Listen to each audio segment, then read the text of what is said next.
Jahazi TV. Ukitaka kusafiri Kilimanjaro ya kwanza, na leo athibitisha kwa huu uwekezaji.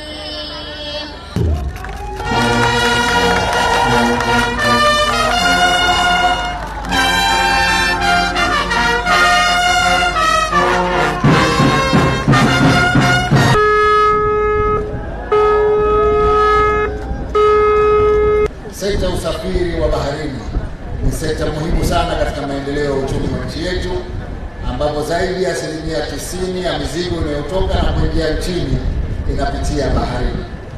Hivyo, serikali itaendelea kuimarisha sekta hii kwa kuboresha bandari zote za Unguja na Pemba pamoja na kuongeza bandari mpya za kisasa kwa lengo la kuongeza huduma bora za usafirishaji nchini na kupunguza msongamano katika bandari zilizopo.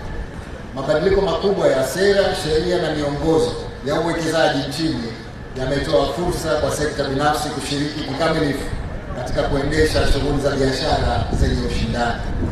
Leo hii tunashuhudia mapinduzi makubwa katika sekta mbalimbali za biashara, ikiwemo sekta ya usafiri wa baharini, ambapo kampuni za kizalendo ndizo zinazoongoza kwa kutoa huduma bora za usafiri wa baharini kwenye viwango vya kimataifa hapa nchini. Serikali itaendelea kushirikiana na wawekezaji katika kutoa huduma za usafiri wa baharini ili wananchi wa Zanzibar waweze kupata huduma za usafiri zilizo bora na kwa gharama nafuu. Ni matumaini yangu kwa sekta binafsi nchini itatumia fursa iliyopo hivi sasa, ambapo nchi yetu imefunguka zaidi katika masuala ya uwekezaji na biashara kwa kuwekeza mitaji yao hapa nchini.